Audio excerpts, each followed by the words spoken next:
Charity പ്രവർത്തനത്തിലൂടെ ഒരു നാടിനെ നെഞ്ചേറ്റിയ ഒരു ക്ലാസ് റൂമിലെ പൂർവ്വ വിദ്യാർത്ഥികൾ ഒരുക്കിയ 75 മെഗാ മെഡിക്കൽ ക്യാമ്പ് കാസർഗോട്ട് വൻ വിജയമായിരുന്നു. തളങ്കര മുസ്ലിം ഹൈസ്കൂളിലെ 75ാമത് ബാച്ചിലെ പൂർവ്വ വിദ്യാർത്ഥികളാണ് ഒരു ദിവസത്തെ മെഡിക്കൽ കോളേജാക്കി മെഡിക്കൽ ക്യാമ്പിനെ മാറ്റിയത്. തളങ്കര മുസ്ലിം ഹൈസ്കൂളിൽ തന്നെയാണ് ഏക്കർ കണക്കിന് സ്ഥലത്ത് വിശാലമായ ക്യാമ്പിനുള്ള സംവിധാനം ഒരുക്കിയത്. 5000 പേർക്കുള്ള ചികിത്സാ സൗകര്യമായിരുന്നു വിളംബരം ചെയ്തിരുന്നെങ്കിലും ആളുകളുടെ ഒഴുക്കായിരുന്നു. ജില്ലയുടെ നാനാ ഭാഗങ്ങളിൽ നിന്നും വിവിധ രോഗനിർണയവുമായി ആളുകളെത്തി. പരിശോധന കഴിഞ്ഞപ്പോൾ 6000-ലേറെ പേർ. രാവിലെ 9 മണിക്ക് തുടങ്ങി 3 മണിക്ക് അവസാനിക്കും എന്ന് പറഞ്ഞ ക്യാമ്പ് 6 മണി വരെ നീണ്ടുനിന്നു.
ക്യാമ്പിൽ പങ്കെടുത്ത ആർക്കെങ്കിലും എന്തെങ്കിലും രീതിയിലുള്ള അപാകതകളോ എന്തെങ്കിലും രീതിയിലുള്ള ബുദ്ധിമുട്ടുകളോ സംഭവിച്ചിട്ടുണ്ടെങ്കിൽ ഈ സംഘാടക സമിതിയുടെ കൺവീനർ നൽകും 75 മിനിറ്റ്സിൻ്റെ കൺവീനർ നൽകും ഞാൻ ക്ഷമ ചോദിക്കാൻ ആഗ്രഹിക്കുകയാണ്.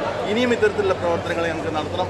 ഞങ്ങളുടെ ചെയർമാൻ PA ഷാഹുൽ ഹമീദ് തൻ്റെ എല്ലാവിധ തിരക്കുകളും മാറ്റിവെച്ചുകൊണ്ട് തൻ്റെ സമയവും സമ്പത്തുമൊക്കെ ഇതിനുവേണ്ടി മാറ്റിവെച്ചുകൊണ്ട് 75 മിനിറ്റ്സിൻ്റെ പ്രവർത്തനത്തിന് കൈമെയ് മറന്ന് സഹകരിക്കുന്നതിൽ അതിയായ സന്തോഷമുണ്ട്, അതിൽ അഭിമാനമുണ്ട്.